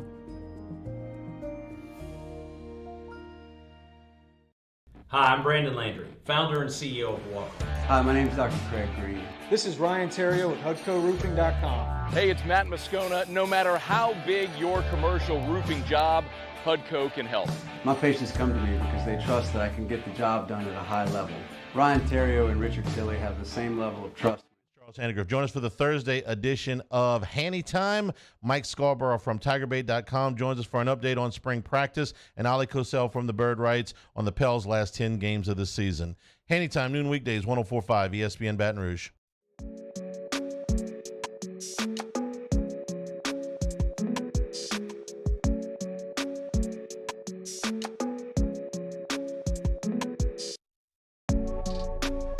You're listening to Hunt Palmer on 104.5 ESPN Baton Rouge. I'll run through this fairly quickly because we want to get to Chris Demui, he of the 60 feet 6 inches LSU baseball podcast, former Tiger left-hander, coming up here in 10 minutes. But I want to go through some SEC baseball power rankings. They have played one weekend of SEC play. And as you'll see from these rankings, I have not massively reacted based on 3 games of conference play. There's still some teams that had bad first weekends that I think are good. There are some teams that had really good first weekends that I still need to see more from. So I'll start at the top. I will be honest, I wrestled with this because I have seen a lot of my number 2 team and a lot of my number 1 team, quite obviously, and I think they're close. But I'm going to give LSU the nod right now as the number 1 team in the league. Skeens opened my eyes a little bit on Friday, and we'll see on the back end of the rotation. The offense, I think, for LSU is better. I've got Florida at 2. If the Brandon Sproat I watched last Thursday shows up in Oxford and does that to that Ole Miss offense, we may have a discussion on our hands because that was unbelievable in a 9-inning, 1-hit, 11 or 13 strikeout game. He was unhittable. The fastball was 98. It was sinking. The changeup was 91. It was sinking as well. He was unhittable for Bama last week. We'll see what it looks like in Oxford because he's been a little inconsistent over his 2 years, but he's supremely talented. So Florida's got Caglione. They've got a lineup that mashes home runs. They're defending well. They've got Hurston Waldrop in the 2-hole, which is better than what LSU's trotting out there right now. I will give LSU the edge, but it's slight. Florida I've got at number 2. I've still got Tennessee at 3. When you trot those 3 guys out on a weekend, and I know that Missouri hit them all over the place. I've seen them for 2 years now. I'm not that concerned. Dolander is a star. Burns and Beam are great. You had Beam struck out 13 last weekend. Still lost because his defense didn't help him. They gave up 400 runs. That rotation is awesome. Blake Burke is one of the better hitters in the league. Maui Ahuna is going to figure it out. They lost a ton offensively, and they may not be as good on. Well, they're not as good on offense, but they may not be close, and so that may not be exactly the team that we thought they were going to be. But that rotation doesn't play, so I'm putting them at 3rd. I got Arkansas at 4. Swept Auburn last week. They've still got to figure out what they want to do with the rotation. We'll see it this weekend, and I'm curious about that. We'll talk with Andrew Hutchinson either tomorrow or Friday. I got to see when their basketball team plays. But I don't even know. But we'll talk to him at one point, and I want to see kind of what they want to do. But Hagen Smith becomes the wild card, but they hit. They hit like crazy. And you know Dave Van Horn teams are generally going to play good defense. So I've got Arkansas at 4. Vanderbilt was just unbelievable on the mound against Ole Miss. Ole Miss had no chance. Holton was phenomenal on Thursday, and they were just as good in games 2 and 3, and Ole Miss just didn't sniff them. And that may mean that Vandy's too low at 5. I'm concerned about their offense. Statistically, they haven't been great. That's because they've played the best schedule in the SEC thus far. They played UCLA on a weekend in Nashville. They played in a couple tournaments. They've done a great job of scheduling. That's why they've lost some games. That's why their stats aren't as good. Still a little concerned with their offense, but their pitching is fantastic at Vandy at 5. Big weekend for South Carolina there in Georgia this past weekend. So I've got them at 6. People were saying the arms are for real. I've listened to quite a few podcasts and done some reading on South Carolina's arms, and they're hitting a ton of home runs. And they hit a ton of home runs in the non-conference. Then they went to Athens against Georgia and hit a ton of home runs. So I like South Carolina at this point more than I did 3 weeks ago, 5 weeks ago. I've got them at number 6. I got A&M at 7. Not over the moon with A&M's weekend rotation at this point, and they need to get healthy on offense. I think they're going to be a good team, and I think they'll certainly challenge as a host, but I don't have them in the top 6 of the SEC. I just think they're a good team, and I think LSU went on the road and beat a good team 2 out of 3, and that's good. And I think A&M's going to make some changes in the weekend rotation this weekend. That left-hander that LSU saw in Game 3, he's going to start a game this weekend. You can believe that because Schlossnagle is not going to put up with the amount of walks that they're getting out of the 2 and 3 hole in their weekend rotation. So that's going to be a shakeup, and maybe that is a kickstart for A&M. I got them at 7. I've got Bama at 8. Nice job going to Gainesville and getting a game and playing another game really competitive. They couldn't deal with Sproat, but they were competitive a game against Waldrop, and they won Game 3. So nice job. Still need to see a little bit more Hitt and Hess, top 2 in that rotation, and offense that's been good. So I got Bama at 8. I've got Ole Miss down at 9. I don't like Ole Miss right now a ton. They hit like crazy. Alderman's awesome. McCants awesome. Gonzalez awesome. You got at second base, you got Peyton Chatinier, great. They can hit. They didn't hit against Vanderbilt, but they can. I don't know how they're going to pitch. I don't know. They don't have a Friday guy. Their bullpen's shallow. Vanderbilt knocked them all over the yard, and Vanderbilt hadn't hit a ton. So I don't love what Ole Miss is right now. I've got them down at 9. I know they swept Tennessee, and that's awesome. And I know they won 2 games in Arlington, and that's awesome. I need to see more before I'm going to buy a ton of stock in Missouri. You tell me that A&M and Missouri are playing a weekend series in Seattle, I'm probably taking A&M. They may prove me wrong, but I'm not buying Missouri right now. I've got them at 10. LSU doesn't play Missouri, so we probably won't talk much about them. I've got Georgia down at 11, getting swept at home by South Carolina. Not very good, but I do think they're the best of this class at the bottom 4. Kentucky swept Mississippi State. If you notice, I haven't said Mississippi State's name yet, so Kentucky, fantastic work sweeping Mississippi State when it's 29 degrees in Lexington. I still don't think Kentucky is great. I don't love their rotation. They haven't hit for any power really at all in a bandbox of a ballpark, even though they've gone on the road a couple times to Elon and Southern Illinois, which why are we doing that? I don't know. But I don't love Kentucky at this point. I don't really like Nick Mingione at all either, so that may make me biased a little bit. But I got Kentucky at 12. I have Mississippi State at 13. Got swept in Lexington, losing some midweek games by just not being able to get anybody out. Multiple weekend games against lesser competition where you're giving up 10-plus runs. Don't have a Friday guy, bullpen suspect, and then you didn't hit against Kentucky. So I think they're just not very good right now, and I don't know where they go to fix it, but I'm not thinking it's fantastic. So I got Mississippi State at 13. I've got Auburn at last. Their ace is supposed to be Joseph Gonzalez. He's not pitching. They don't really have a Friday guy that can go through 4 innings at this point. I don't see an offense that's going to be fantastic. Ike Ayers is a really good freshman, but outside of that, and there's no Sonny Deshar to deal with, I don't like Auburn in any really phase of the game at this point, and they went up to Fayetteville and got swept by Arkansas, so I will put them at 14. So your SEC power rankings, as I see them, starting at 14 at the bottom.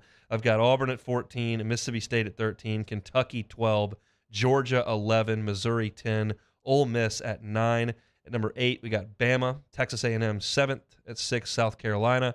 5th, Vanderbilt, Arkansas. At 4th, in the 3-hole, I do have Tennessee, even though they got swept over the weekend. Florida at 2, and narrowly LSU at 1. So that's your SEC power rankings as I see them. Might get Chris Demui's thoughts on that, as he's done a great job on his podcast of talking about SEC baseball. We talk with him each and every Wednesday at 2:30. We'll do it next on the Hunt Palmer Show.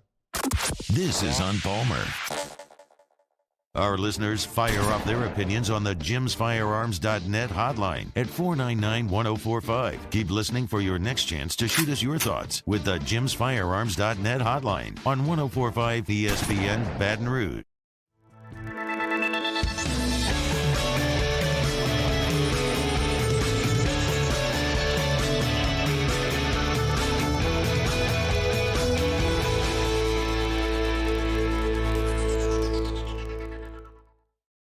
At Auctioner, we know healing is a team sport. That's why we've partnered with world-renowned orthopedic surgeon Dr. James Andrews to create the Auctioner Andrews Orthopedics and Sports Medicine Institute. Whether you're a professional athlete or a weekend warrior, our team of specialists are dedicated to getting you back in the game. So whatever your reasons are for reaching your personal best, we've only got one: you. Auctioner Andrews Institute. Long live you. Follow us on Twitter at 1045ESPN to cast your vote in the Citizens Bank and Trust Poll of the Day. Vote daily inside Off the Bench, anytime. Hunt Palmer. And after further review, Citizens Bank and Trust brings you the Poll of the Day via Twitter at 1045ESPN. Louisiana. It's a place defined by culture, by pride, by passion, by people who do more than love this place. They celebrate it, elevate it, champion it. They are the individuals who embody what makes Louisiana great. The companies that make Louisiana a better place to work and live. The nonprofits leading transformational change in our communities. Champions of Louisiana are all around us, and LWCC is proud to celebrate them because we've always been Louisiana loyal, supporting the workers, the innovators, the change agents of this great place we call home. Who are the champions around you? Together, we can share their stories. Together, we can help our home state thrive. Together, we are Louisiana loyal. Always.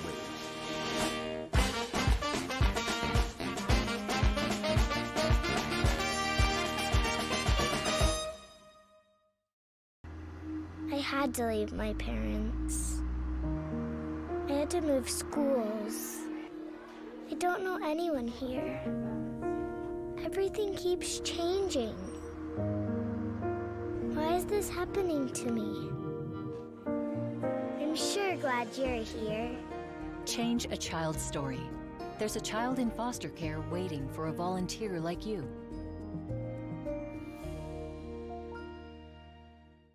Hi, I'm Brandon Landry, founder and CEO of Walk. Hi, my name is Dr. Craig Green. This is Ryan Terrio with HUDCORoofing.com. Hey, it's Matt Moscona. No matter how big your commercial roofing job, HUDCO can help. My patients come to me because they trust that I can get the job done at a high level. Ryan Terrio and Richard Tilley have the same level of trust when it comes to roofing. If you have a roofing issue, call HUDCO Roofing. Give us a call, 364-1007, and we'll come to your house and give you a free inspection.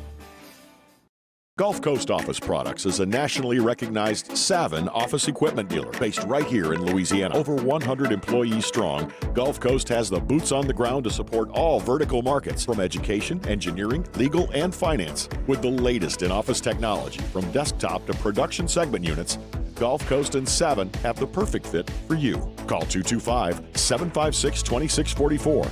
That's 756-2644 for Gulf Coast Office Products. I've been doing business with Luba for 25 years. They're dependable, trustworthy. It's just the attention to detail with our clients. Our folks have years and years of experience. They're highly trained professionals. But many... Matt Moscona inviting you to join us for Wednesday's Hump Day AFR, presented by Pluckers. LSU National Champion gymnast Haley Bryant will join us on the show. We'll recap LSU Central Arkansas in baseball, and it's a Whiskey Wednesday. Join us. 104.5 ESPN Baton Rouge.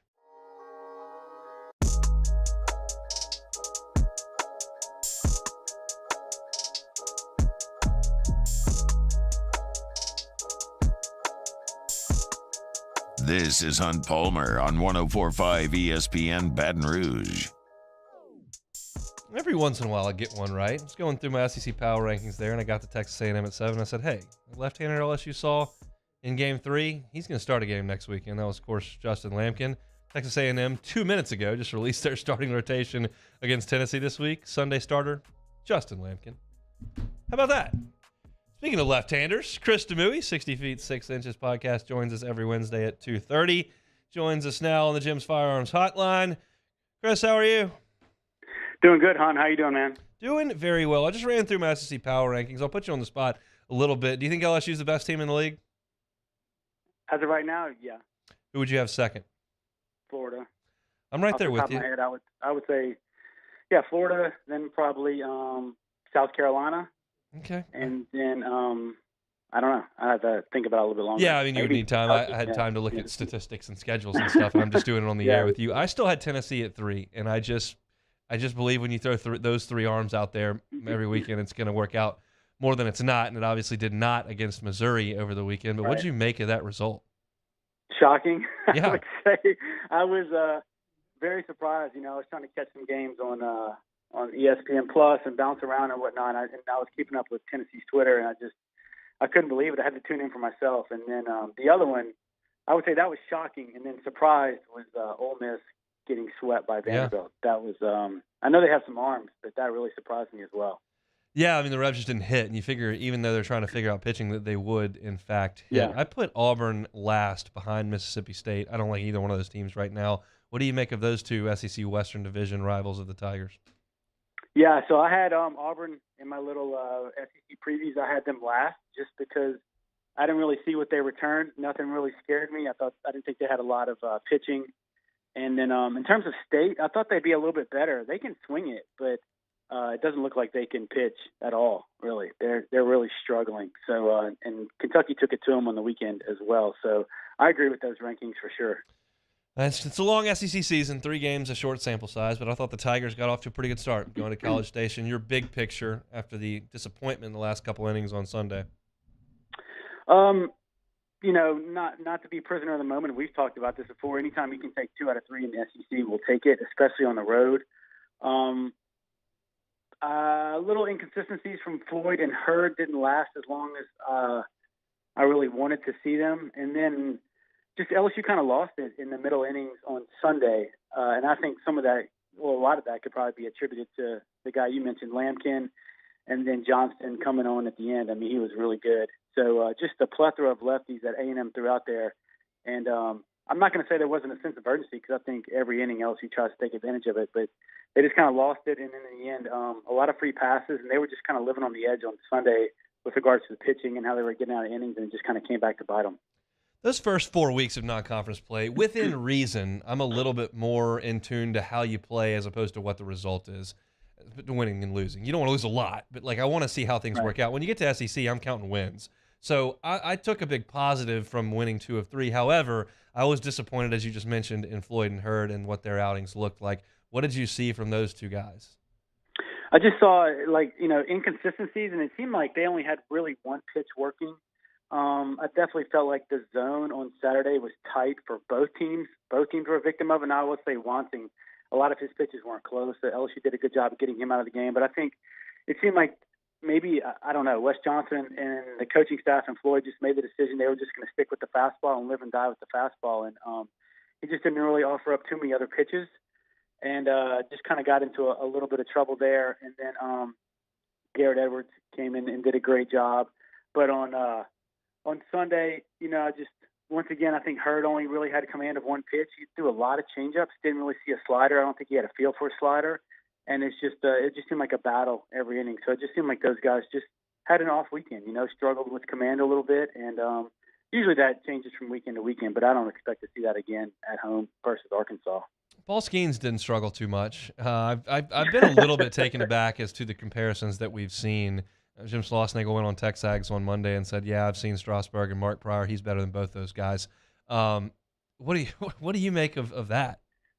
That's really, really high praise, and I trust him and his judgment. It may have been, I don't know if it's blown out of proportion a little bit because he just dominated, but from Skeens, I've seen like a true development or evolution. Maybe they were holding some things back to where the first couple weekends he didn't need to throw other pitches. He just dominated with his fastball. But then you saw against Stanford, he really started working in his slider a lot. You saw that even the first inning, he threw like 6 or 7 sliders, and that really caught my attention. And then this week again, he's got the dominating fastball. He's got a 4-seam and a 2-seam. You saw some changeups, back-to-back changeups, but then I saw sliders into lefties, which I had been waiting for, and we're going to have to see that again versus Arkansas because they're going to roll out 5 to 6 lefties against him on Friday night. So the last thing I'm waiting for is for him to start finishing left-handed hitters off inside with 97, 98, and I think that'll be he will come full circle, and maybe they're just waiting for that, but his development and kind of evolution in terms of what he's giving teams bit by bit by bit has been truly impressive. Chatting with Chris Demui, 60 feet 6 inches LSU podcast, former Tiger left-hander. Offensively, what do you want to do with Paxton Kling moving forward? Yeah, I know we've talked about this before, but I think I have a feeling we'll see him in the lineup Friday. Arkansas is throwing a lefty, as all LSU fans collectively groan and roll their eyes. Luckily, they only have 2, but they're 2 very good ones. But I could see him leading off again, and then I can also see him, I like him maybe in the 6th hole, maybe ahead of Jones. I guess it just depends. If you're going to lead off Pearson, kind of the same lineup they had last night, if you go Pearson, Cruz, White, Morgan, Dugas, like Kling instead of Jones, and then Jones behind him or vice versa. But maybe just move him down in the lineup a little bit just to take some pressure off of him. I like Pearson in the leadoff spot. You can do a lot of things. I like Dugas in the leadoff spot, but we've talked before. I like him hitting behind White or Morgan to protect him. So maybe just bump him down to around Jones and let him just relax a little bit, stop thinking so much, just get in there and let his athleticism play. Yeah, he's got to be in there at some point. It doesn't have to be Friday, and it didn't have to be last night, but you got to get him the at-bats and get him because we saw Jared Jones clear his head for a week, and they went out and hit 4 home runs in a row. So it's not the same. It's not the same competition level, but we understand the talent level is pretty stout there. As far as the bullpen goes, your thoughts on Jay's usage of it over the weekend? I think I was right in line with regards to how he used it. My only problem is I don't know if it would have made a difference, right? I mean, the 15 pitches extra that Christian Little threw Friday night in the 9th, I don't know if they necessarily needed to use him. Did A&M get another look at him? Yes. Did it tax him to where it affected him on Sunday? I highly doubt that. They had a big lead. They just scored some runs in the top of the ninth, so maybe they figured he was hot. They just didn't want to chance it, and let's just go ahead and let him finish it out. But with regards to the order of people, I thought it was fine. I was kind of right in line with when Ackenhausen and when Cooper and when those guys would come in, when Edwards would come in. So I do think they need some more depth down there. I think they got 4 guys they can really trust right now, and they really need 1 or 2 more guys they can trust on SEC weekends to kind of throw in that fire. And that's what I'm looking for moving forward with that bullpen. Yeah, Jay said last night in the post game that after Griffin Herring goes 2 1/3, 1 hit, 3 strikeouts against Central Arkansas, he said he's going to be a star this year, and I guarantee you he will pitch this weekend. What do you think about the possibilities of Griffin Herring grabbing a bullpen spot? I like it. It's in doing some research for the podcast, Arkansas has a lot of lefties, similar to A&M, a lot. And basically all their good hitters are left-handed. So the more bullets you can have down there to where you don't have to tax Ackenhausen and Cooper. He's been a little up and down this year. And Herring looked good last night. Up to 95 is what Chris Blair and Doug Thompson said on the broadcast. And he's got a very good slider. Comes from a top 25 nationally ranked program over there in South Lake. And he's been the man at that program for a while. So very excited about his future. So that's good to hear Jay say that. So, I think you get him a hitter or two or get him an inning in SEC play, let him get his feet wet, and just kind of go from there. He is Chris Demui, 60 feet 6 inches baseball podcast. Last one here, and we'll let you go. How does it go this weekend, LSU and Arkansas? I think they take 2 out of 3. It's so tempting to call for a sweep at home, but Arkansas is ranked anywhere from 3 to 5 for a reason. And it's going to be really interesting to see what Dave Van Horn does with Hagen Smith.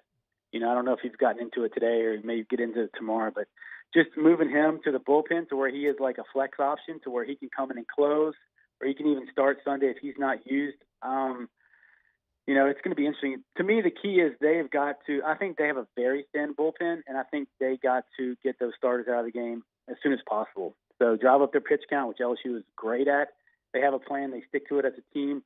So that's going to be key for me. If the starter's still in there in the 6th or 7th, that may not be a great sign. But I got 2 out of 3.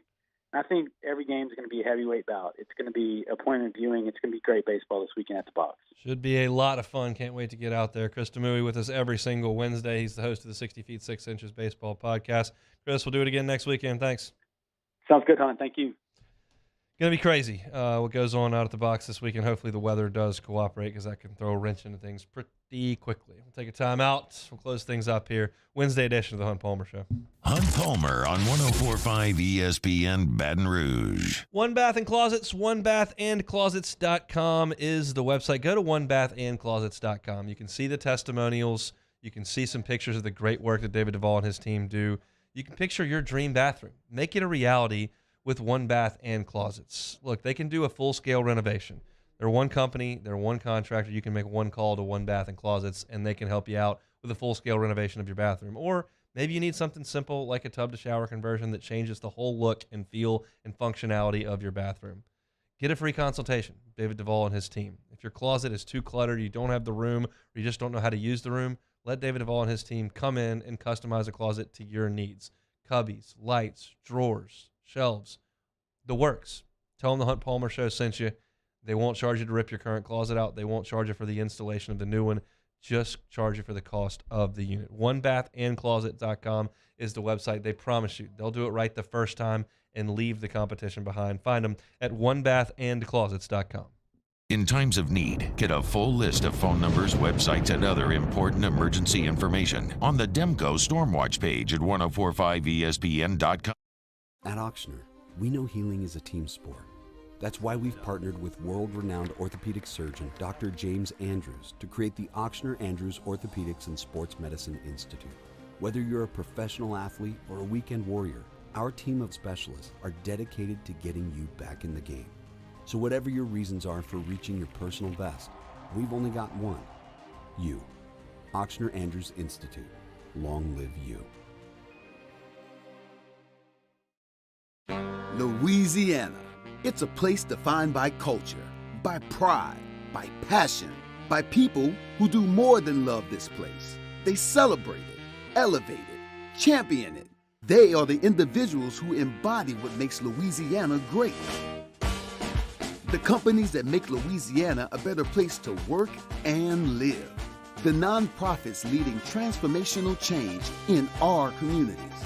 Champions of Louisiana are all around us, and LWCC is proud to celebrate them because we've always been Louisiana loyal, supporting the workers, the innovators, the change agents of this great place we call home. Who are the champions around you? Together, we can share their stories. Together, we can help our home state thrive. Together, we are Louisiana loyal. Always.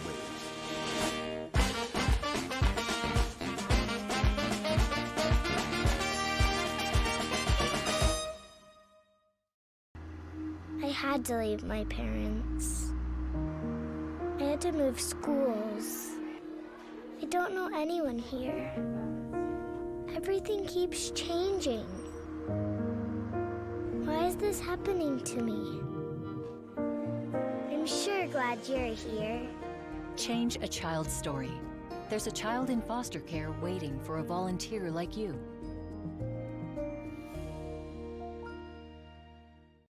Hi, I'm Brandon Landry, founder and CEO of Walk. Hi, my name is Dr. Craig Green. This is Ryan Terrio with HUDCORoofing.com. Hey, it's Matt Moscona. No matter how big your commercial roofing job, HUDCO can help. My patients come to me because they trust that I can get the job done at a high level. Ryan Terrio and Richard Tilley have the same level of trust when it comes to roofing. If you have a roofing issue, call HUDCO Roofing. Give us a call, 364-1007, and we'll come to your house and give you a free inspection.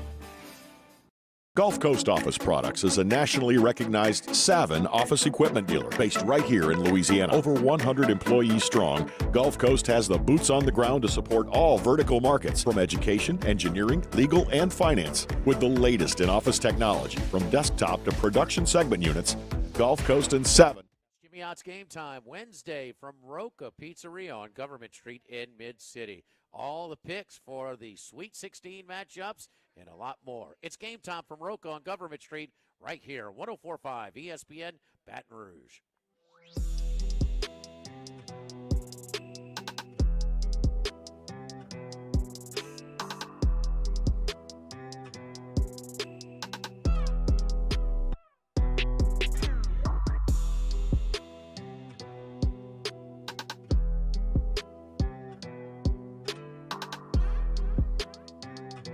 You're listening to Hunt Palmer on 104.5 ESPN Baton Rouge. All right, let's wrap things up here on a Wednesday edition of the Hunt Palmer Show. Work week headed to the back half here. That is good news here in the capital city. Thanks for hanging out with us on your Wednesday. Taylor Sharp, let's play some Take It or Leave It. Let's play some Take It or Leave It. You were mentioning the transfer portal earlier. Well, LSU guard Justice Hill, he's announced that he'll enter the transfer portal. The Tigers will be better at point guard next year. Take it or leave it. I'll take it. They got to go to the transfer portal and get that. I'll take it. That's what I've been talking about since they lost their last game. I mean, it's not just Juice Hill. It's not just Cam Hayes. It's not Adam Miller out there and Justice Williams. Like, it's nobody's fault. They just need a little better production. You can look at the statistics and look at the record that the team had in the SEC play. They got to have somebody who can handle the basketball and shoot the three. I don't know how possible any of these guys are that are entering the transfer portal, but I saw a name today. It's Arizona's point guard. He led him in assists, and he shot 37% from three. That's the guy. I'm not talking about him specifically, just that's the profile of player LSU has to have to make the biggest move forward in the SEC. They've got to go find that guy, and I have no doubt that Matt McMahon's given it everything he's got. It's just this is kind of in the first week where most players are available. Certainly, there are 16 teams left, and those guys are going to have some players into the transfer portal as well. But, yeah, you got to go find a point guard. After missing nearly 4 months due to a grade 3 calf strain, Karl Anthony Towns will return to the Timberwolves lineup today against the Atlanta Hawks. NBA players need to toughen up. Take it or leave it. The Pels. You can take it. It's okay. I'll leave it. I don't know. I can't comment on injuries and their extent. I can't tell you the Pelicans said Zion Williamson has been cleared for activity, and they'll reevaluate in 2 weeks when they literally have 3 games left, which seems like a roundabout way of saying, hey, if we're like potentially going to get the 6th seed or something, we'll put him out there. If we're a game and a half out with 3 to play, I think he's going to pack it in. So the vague Pelicans injury reports are lame and, predictable at this point. But, sometimes guys get hurt. They're big and physical and play a lot of games. So, sorry not to be more controversial there, Taylor. That's okay. When asked about Baylor's tough finish to last season, head coach Dave Aranda said, I probably tried to help too many guys that maybe needed a tougher version of me. Take it or leave it. That's the thing with Dave. Most defensive coordinators, linebackers, coaches, they're in your face, screaming, yelling. I mean, you could hear John Chavis on the practice field from 4 blocks away, just absolutely going nuts. And Dave Aranda is quiet and thoughtful and deliberate, and that's the way I've always seen him. Anytime I've ever been to a practice, and certainly anytime I've ever interviewed him, he comes across that exact same way. There's just not a lot of volatility in his mood or demeanor. And it's funny to see, well, not funny, it's interesting to hear him. And he always gives a thoughtful answer, which I think that is a very thoughtful answer. Maybe he needed to light a fire. I personally don't respond to that at all. I think it makes you kind of a lunatic if you go yelling and screaming and cussing at people in any sort of professional work setting. But football is a little bit different to some people, and you gotta key it up a bit. Yeah, again, I'm not going to respond to it, but maybe your middle linebacker who's trying to rip somebody's head off at the snap maybe would. So interesting that Dave thinks that way. All right, wrapping it up with an interesting one. Cuban catcher Ivan Prieto did not board the team's flight from Miami to Cuba and has likely defected. Take it or leave it. I'll take it. I mean, he definitely has. I read about this morning, and this is just, it's something that in my life, I would never have to make that decision. And he very clearly made the decision to finish the World Baseball Classic and find an opportunity, as people are intently watching his every move, to basically disappear so that he can stay here and try to play baseball. And that's not a decision or a situation that I ever have presented to me. Lived in this country, obviously, my entire life and can pursue whatever it is that I want to pursue. Cuba is not the case. So you kind of leave family behind, friends behind, your life behind, and you just slip off down a hallway at some point and find a car ride and restart. And that's a lot. Now, I would imagine in Miami, he knows somebody because there's quite a huge Cuban population down there. So I don't think he just ended up in an alley somewhere and said, all right, what do I do now? But making that decision is just mind-boggling to me. And so all the best to him, and hope he finds a way and finds some success. It's tough way to live. It's a tough way to live in Cuba as well. I just thought that was a fascinating story. They're like, yeah, there are lots of people affiliated with that Cuban national baseball team in the World Baseball Classic whose job it is to monitor everybody all times to make sure people don't leave. And they were about to board the flight, and it was like last second, and they looked up and went, where's Ivan? Not here. Off he goes. So we'll see if he resurfaces in the world of baseball. That'll do it here for Take It or Leave It on this Wednesday. Remind you that something we said in the first hour, Taylor has kind of adjusted our YouTube channel just a little bit. You can still find us at the Hunt Palmer Show, but we've also got Hunt on LSU, and you got Hunt on Saints. If you want LSU specific content, you can find that at Hunt on LSU. If you want Saints specific content, you can find that Hunt on Saints. So head over to our YouTube channel and you can find all that. We appreciate subscriptions if you would. That'll send the content right to you. You don't even have to search for it. So we certainly do appreciate that. You can always catch our shows on demand on YouTube, Apple Podcasts, Spotify, Google, or, as we just said, on YouTube. Today's show, we opened talking LSU in Central Arkansas. I had 4 or 5 takeaways from the ball game last night. Some good, some not as good, but I think LSU's in a really good spot heading into this weekend. Cokey Riley was great in the first hour talking about his visit over to the Marucci Baseball Lab and how LSU's players are customizing bats to their swings and their games and what kind of an advantage that gives LSU on the field and also in recruiting. He was great at 1:15. You can read his story over at the Daily Advertiser, part of the USA Today network. It was a What If Wednesday. What if it rains on Friday? It gave you kind of a sad scenario about next week if LSU can't play baseball on Friday. Mock draft, Jahmyr Gibbs to the Saints. Is that a good idea? Let you know what I thought at the end of hour number 1. Hour 2, how did the SEC basketball teams get constructed? I went through all the good ones and kind of let you know SEC baseball power rankings. And as always, Chris Demui jumped on at 2:30 before Take It or Leave It. On tomorrow's show, preview the Sweet 16 games that crank up tomorrow. We'll also have Joe Healy of D1 Baseball SEC Extra Package on to preview a great slate of SEC weekends. Tennessee, Texas A&M, Ole Miss, and Florida. LSU and Arkansas should be a lot of fun with Joe tomorrow, so very much looking forward to that. Have a great rest of your Wednesday. We're back same time, same place tomorrow, 1 to 3 on 104.5 ESPN Baton Rouge.